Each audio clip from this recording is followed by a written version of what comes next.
ఎన్నికల తర్వాతే పూర్తి స్థాయి కేబినెట్, రాష్ట్ర మంత్రివర్గ విస్తరణపై సీఎం క్లారిటీ. ప్రస్తుతం ఎలక్షన్ బిజీలో ఏఐసిసి నేతలు. కేరళ మీడియాతో సీఎం రేవంత్ చిట్ చాట్. అయితే ఎన్నికల తర్వాత పూర్తి స్థాయి కేబినెట్. ఈ కేబినెట్లలో కొంతమంది మంత్రి పదవులు ఊడే అవకాశం ఉన్నది, కొత్తగా కొంతమందికి అవకాశం ఉన్నది, అంటే కొత్తగా మంత్రులు అయ్యే ఛాన్స్ ఉన్నది, అంటే ఎవరెవరి ఊడిపోయే అవకాశం ఉన్నది, ఎవరికి కొత్త మంత్రులు వచ్చే ఛాన్స్ ఉన్నది అని ఆలోచిస్తే అంటే ఎవరెవరి పేర్లు కనబడతాయి మనకు అందాదా? ఒకటి మాత్రము బాగా నాకు మంత్రి పదవి కావాలనే ఉద్దేశంలో ఒక కమిట్మెంట్ తోనే నేను పార్టీలోకి వచ్చిన. ఇంతకుముందు కాంగ్రెస్ పార్టీలో ఉంటే రాజగోపాల్ రెడ్డి అవసరం కూడా నాకు మంత్రి పదవి ఇస్తా అన్నారు. నేను ఎంపీ సీట్ను భువనగిరి ఎంపీ సీట్ను కూడా నేను ముందు నుండి గెలిపించిన, ఖచ్చితంగా నాకు మంత్రి పదవి ఇస్తా ఉన్నారు. మరి నన్ను ఇబ్బంది పెడతా ఉన్నారు, ఇవ్వట్లేదు అనే విషయం వస్తున్న వారికే తీయాలి. ఎందుకంటే ఎందుకు ఇవ్వాలని ఒక్క విషయాన్ని బాగా గుర్తుంచుకోవాలి. ఒకరే కుటుంబము, ఒకరే సామాజిక వర్గము. అవును, నేను ఒక సామాజిక వర్గంలో పుట్టినా, నాది ఒక 10 లక్షల కుటుంబాలు ఉంటాయి. నా కడుపు నేను అన్నం తింటే నా కడుపు సామాజిక వర్గం కడుపు నిండుతుందా? మరి వాళ్ళ కడుపులోకి వేస్తే నేను ఒక గోల్ చేసుకుంటే వాళ్ళందరూ కడుపులోకి పోతుందా? ఎప్పుడు కానీ ఇదే ఓటు బ్యాంకు రాజకీయం, ఇదే తప్పు. ఈ రాష్ట్రంలో జరుగుతా ఉన్నది ఇదే. ఇప్పుడు సరే, నీ సామాజిక వర్గం వేరు, కుటుంబం వేరు. అసలు ఈ కోణంలో చూడద్దు. రాజకీయాలను సేవా దృక్పథంతో చూడాలి.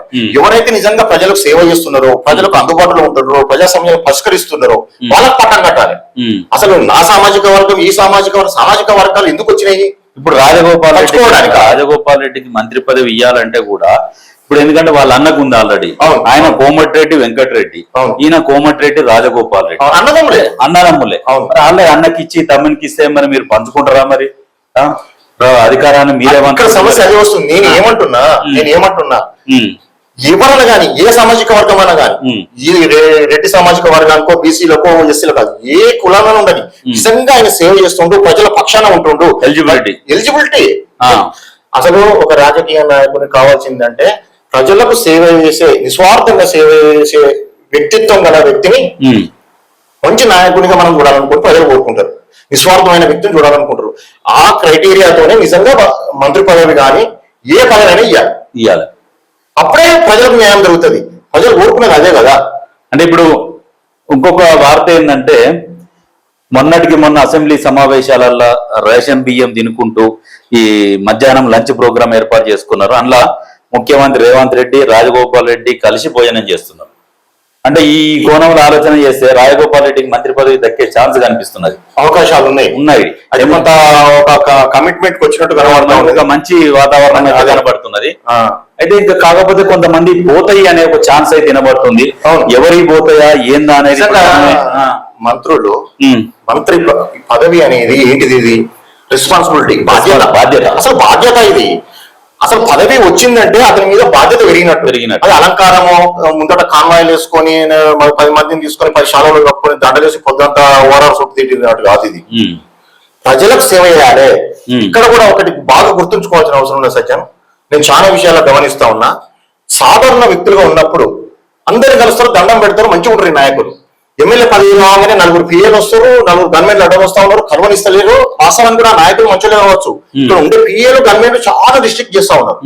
ఇక మంత్రుల దగ్గరికి పోతే మాత్రము ఒక 4 దర్వాజాలు దాటుకోవాలి. వెంకన్న స్వామికి 7 దర్వాజాలు ఉంటాయి, 4 ఉన్నాయి, గంతే తేడా.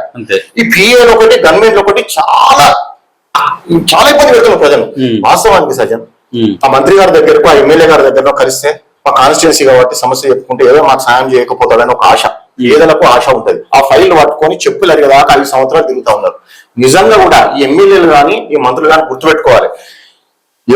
ఒక విషయం బాగా నచ్చింది ఈ దేశంలో, నేను బాగా అబ్జర్వ్ చేసిన. యూపీలో యోగి ఆదిత్యనాథ్ అందరికి చైర్లేస్తారు, వాళ్ళకి వాటరు, టీ పెడతారు, టీ ఇస్తారు. ఆ సీఎం గారు వచ్చి డైరెక్ట్ నిలబడి తిరిగి వాళ్ళ దగ్గర ఏమేమి వాళ్ళ బాధలు ఉన్నాయో విజ్ఞాపన పత్రాలు తీసుకుంటా ఉంటారు. ఇక్కడ కూడా మరి ఎందుకు తీసుకున్నట్లేదు? తీసుకోవాలి. ఇప్పుడు ప్రజాపాలనలా, ఇప్పుడు ప్రజాభవన్ల వారానికి 2 సార్లు ప్రజా సమస్యల మీద లెటర్లు తీసుకుంటూనే ఉన్నారు. ఒకసారి మంత్రి కాకుంటే ఉప ముఖ్యమంత్రి, ఈ మంత్రులు ఇట్లా తీసుకుంటూనే ఉన్నారు ఈడ కూడా. కాకపోతే ఇక్కడ ఏంటంటే ఇప్పుడు ఈ మంత్రులల్లా ఇప్పుడు రాజగోపాల్ రెడ్డి అనే వ్యక్తి ఉన్నాడు. రాజగోపాల్ రెడ్డి అనే వ్యక్తి సేవా కార్యక్రమాలలో ముందుంటాడు. అవును, అదానికి మంత్రి పదవి ఇప్పుడు సరే పెద్ద మనిషికి రాజగోపాల్ రెడ్డికి మంత్రి పదవి వచ్చింది అనుకో, అంటే ఇంకా సేవ చేస్తాడు, చేస్తాడా లేకుంటే ఏ బాధ్యతలు పెరిగి మరి ఈ ప్రజాసేవ మర్చిపోతాడా అనే కోణంలో కూడా కొంతమంది అంటారు. లేదు ఆయన మంత్రి పదవి కోసమే వాస్తవానికి- ఆయన మంత్రి పదవి కోసమే ఇవన్నీ చూయిస్తున్నాడు, మంత్రి పదవి ఇయ్యాలనే అనే ఆలోచనతో కొంతమంది ఆరోపణలు చేస్తున్నారు. ఎప్పుడు కానీ చరిత్రను మర్చిపోదు. ఉమ్, చరిత్రతోనే వర్తమానం భవిష్యత్తు ఉండదు. చరిత్ర లేకుండా వర్తమానం ఉండదు, భవిష్యత్తు ఉండదు. అతను గత కొన్ని సంవత్సరాలుగా ఏం చేస్తా ఉన్నాడు, ప్రజలలో ఎలా కొనసాగుతా ఉన్నాడు, ఏమన్నా అవినీతి చేస్తా ఉన్నాడా, అక్రమాలు చేసి వసూలు చేస్తా ఉన్నాడా, కాన్స్టిట్యున్సీలో రియల్ ఎస్టేట్ వ్యాపారుల దగ్గర బెదిరించి డబ్బులు వసూలు చేస్తా ఉన్నాడా, ఇండస్ట్రీస్ దగ్గర డబ్బులు వసూలు చేస్తా ఉన్నాడా, కాంట్రాక్టర్ల దగ్గర డబ్బులు తింటా ఉన్నాడా, వ్యాపారస్తుల దగ్గర ఏమైనా డబ్బులు తీసుకుని, ఇవే కదా సోర్స్. main అది. ఎమ్మెల్యే సోర్స్ ఉండేదంతా ఇవే. ఒక 5-6 మేజర్ సోర్సెస్ ఉంటాయి. Major. ఇది ఒకటి క్రైటీరియా తీసుకొని వాస్తవానికి ఇది తీసుకోవాలి. ఎమ్మెల్యే గారు నిజంగా ఎవరి దగ్గర ఏం ఆశించట్లేదు, ప్రజలు సేవ చేస్తా ఉన్నారు, ప్రజలకు అందుబాటులో ఉన్నారు, విద్యార్థులకు అందుబాటులో ఉన్నారు, ఆరోగ్యం బాగాలేని వరకు మంచి ఆర్థిక సాయం చేస్తా ఉన్నారు, ఎక్కడ పోయినా ప్రజలలో కలుస్తా ఉన్నారు. కాబట్టి ఇటువంటి యువ నాయకులు నిజంగా ఈ కాంగ్రెస్ ప్రభుత్వానికి అందులో జాయిన్ అయి వస్తే ఈ ప్రభుత్వం యొక్క ప్రతిష్ట పెరుగుతుంది, నిజంగా కూడా పార్టీ గట్టిగా అవుతుందని కూడా చెప్పొచ్చు. రాజగోపాల్ రెడ్డి 100%. అక్కడ 10 మంది ఉంటే అక్కడికి వచ్చిన వాళ్ళు ఒక్కరు ఇద్దరు ఉంటే సరిపోతుంది కదా.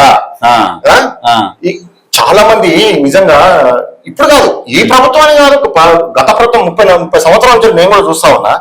ఏమైనా మినిస్టర్ అంటే ఒక అధికారం దర్పం అనుకుంటారు, అధికారం దర్పం కాదు, బాధ్యత, రెస్పాన్సిబిలిటీ. నేను పని చేయడము, నీకు 10 అంతలు నీకు గౌరవం ఇచ్చినట్టు ప్రజలు. మంత్రి పదవి అంటే ఎమ్మెల్యే అంటే ఒకటే నియోజకవర్గానికి పరిమితం అవుతాడు, రాష్ట్రం మొత్తం. మంత్రి అనగా రాష్ట్రం మొత్తానికి బాధ్యతల మీద పడతాయి. కానీ అది దృష్టిలో పెట్టుకొని పని చేసుకునేటోళ్ళు నిజంగా అట్లా గనక మంత్రి బాధ్యతలలో కనుక సక్సెస్ అయితే రాష్ట్రంలో తిరుగులేని నాయకుడు అవుతాడు, ఏ నియోజకవర్గానికి పోయినా. ఎవరైనా ఏ సామాజిక వర్గం కానీ ఏ నాయకుడైనా కానీ ప్రజల పక్షాన ఉండి ప్రజల కోసం కొట్లాడుతూ నిస్వార్థంగా అవినీతి లేకుండా చేసే నాయకుడు నిజంగా భవిష్యత్తులో మంచి పొజిషన్ లో ఉంటారు.